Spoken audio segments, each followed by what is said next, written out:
네, 오늘장 마감 상황 잘 짚어봤습니다. 한 줄 평으로 오늘도 역시 제가 오늘 왜 긴장을 좀 했냐면요. 이게 오늘 참 씁쓸합니다.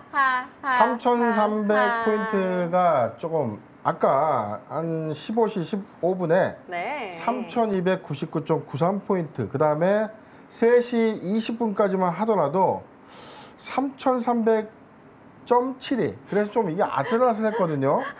그런데 갑자기 이 5분 차이로 0.51%가 어떻게 오르냐 이거죠. 자, 그렇죠. 어쩔 수 없이 뭐 약속은 약속이니까 월요일 날 좀 빨갛게 물들고 올 텐데요.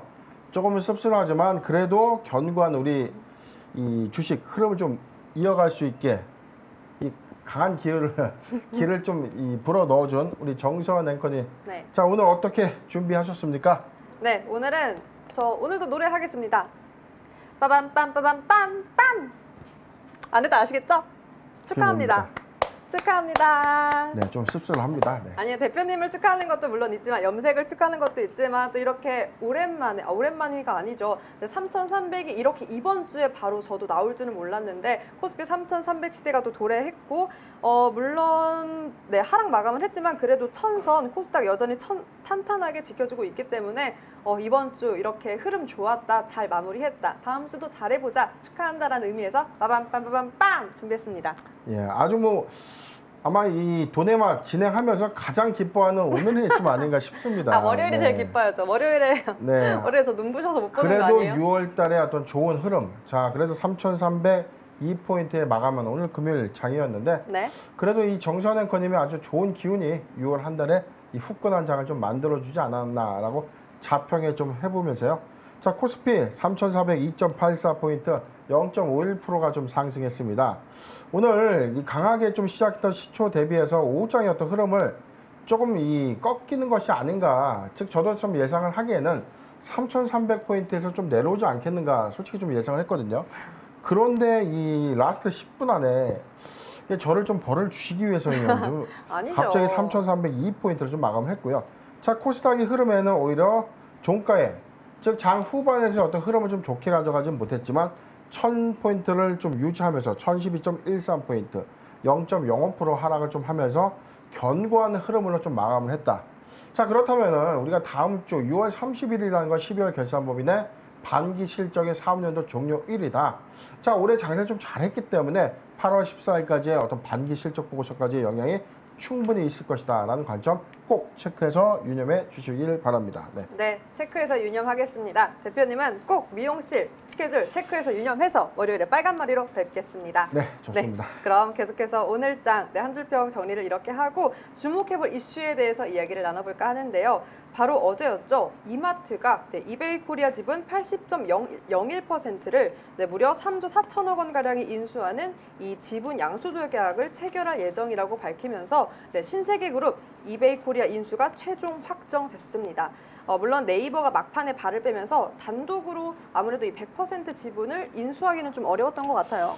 예, 저 그런 요인도 좀 있고 시장에서는 이 네이버와 이 신세계 간의 어떤 이 등을 좀 돌린 것 아니냐라고 이제 보실 수 있는데 그런 것은 아닙니다. 왜냐하면 협업 관계에서 어떤 사업의 어떤 시너지는 분명한데 네이버가 참여하지 않은 이유 중에 하나는 독과점의 어떤 우려감도 좀 있었을 것이다.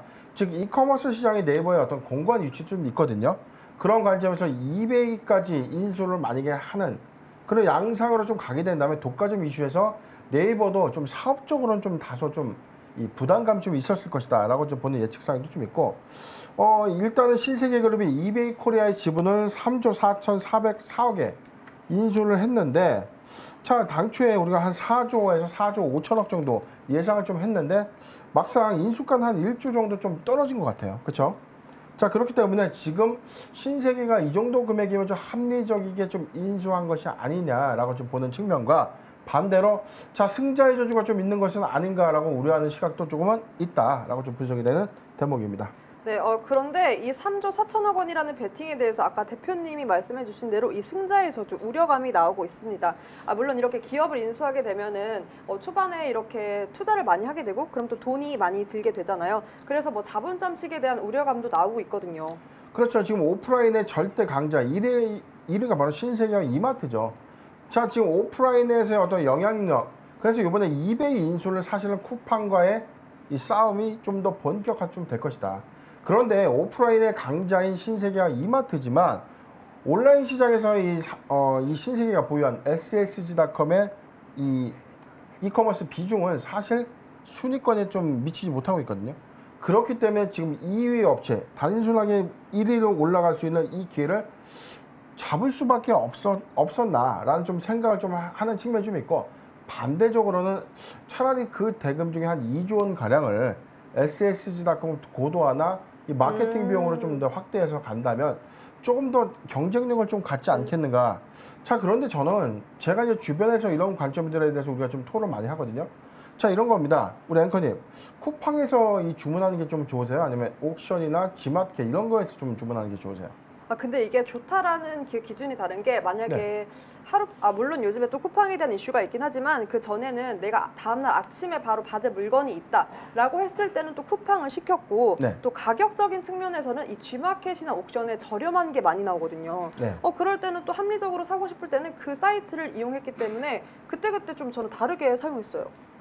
그래서 저도 이런 겁니다. 저는 사실은 이 이베이 코리아 쪽에 대해서 그러니까 젊은 연령층의 경우에는 선호도가 조금 덜 떨어진다. 맞아요. 조금은 이 점유율 분에서 좀 떨어진다라는 좀 의견이 있는데, 이 종합적인 요소 중을 이제 고려해 보면 아까 말씀하신 대로 자, 배송입니다. 그리고 편리성이 상대적으로 이제 쿠팡이 좀 떨어지기 그건 맞죠. 때문이다. 그런 근데 경쟁력은 좀. 자, 그런데 이 굴지의 1위에 잠룡, 공룡으로 좀 올라왔는데, 그렇다면 이 신세계가 보유하고 있는 이 쓱닷컴도 새벽 배송과 이글 있죠. 배송이죠. 자, 그런 효과를 만약에 접목시킨다면 이게 저희는 쿠폰과 충분한 어떤 사업 시너지 안에서 경쟁력이 조금 더 극대화되지 않겠는가. 그래서 이제 시너지 효과가 대단할 것 그렇죠. 같아요. 이제 이 싸움이 본격화되지 않겠는가. 그래서 지금 단순 이 국내 1위로 지금 올라왔는데, 지금 이마트 그리고 백화점 등의 오프라인 매출이 지금 한 26조 7천억 원으로 지금 추산되고 있고요. 그 다음에 이 이베이 코리아와 쓱닷컴을 이제 합했을 때 이 거래액이 21조를 좀 예상한다면 전체 48조 원을 이 거래액 기준에서는 단연 국내 1위가 되는 겁니다. 그렇기 때문에 이번 인수에 대한 어떤 시너지가 단기적으로는 어떤 이 비용에 대한 부담은 좀 있었겠지만, 장기적 관점에서는 이 신세계의 어떤 유통 변화 또는 실적의 변화 요인을 우리가 따져본다면 저는 2022년도 상반기 안에 관련된 좀 시너지는 실적으로 좀 나타날 것이다. 자, 그 부분을 통해서 만약에 정말 옳은 결정이었는지 여부를 좀 두고 봐야 되지 않겠는가. 저는 그런데 긍정적인 요인이 맞지 않겠는가. 그래도 긍정적인 요인이 좀 더 부각되지 않겠는가라고 생각을 해봅니다. 네, 우려감과 함께 또 어떻게 시너지 효과가 나올 수 있을까, 실적으로 내년 상반기 기대해 본다라고 짚어주셨는데요. 대표님, 어쨌든 이 소식에 이마트 주가가 오늘장 강세를 보였습니다. 당분간 이 모멘텀 계속 흘러갈까요? 그렇죠. 지금 잠깐 내용을 좀 보죠. 자, 오늘 신세계는 지금 2.5% 정도 상승하고 마감을 했는데, 최근에 어떤 이 부담감이 좀 있고 난 이후에 오늘자 이제 반등이었던 거죠. 오늘자 좀 반등 흐름 좀 있었지만, 반등 흐름이 좀 있었는데 좀 더 확대를 해볼게요. 네. 자, 흐름이 좀 이 반대적인 어떤 추세 흐름이 좀 모여 있었죠. 자, 이마트 역시 좀 주가를 좀 보겠습니다. 이마트는 최근 어떤 흐름에서 크게 기대감이 좀 선반영된 요건은 없었지만 오늘 5%대 좀 상승을 하면서, 그래도 오프라인과 결합된 이커머스의 강자의 이 새로운 출발, 이 부분에 대해서는 투자자 관점에서 그래도 상승력이 좀 충분하지 않겠는가. 즉, 거래액 대비해서 영업이익의 폭이 좀 개선된다면 충분하게 점유율 1위, 국내 1위의 업체로서의 어떤 이 퍼포먼스는 좀 나오지 않겠는가라고 단기적으로 좀 보는 추세가 좀 있기 때문에, 이마트나 신세계는 이런 관점에서 제가 힌트를 드렸죠. 내년 상반기의 실적 요인이 좀 중요하다라는 포인트를 우리가 좀 잘 참고하셨으면 좋겠습니다. 네, 내년 상반기 포인트까지 짚어주셨는데요. 타점이나 보다 더 궁금한 사항 있으신 분들은 상단 하단에 나와 있는 노란톡 그리고 번호로 연결해 주시면 보다 자세하게 분석 도와드리겠습니다. 오늘 저희 한 줄평 여기서 마무리를 하도록 하고요. 바로 올라올라로 돌아오겠습니다.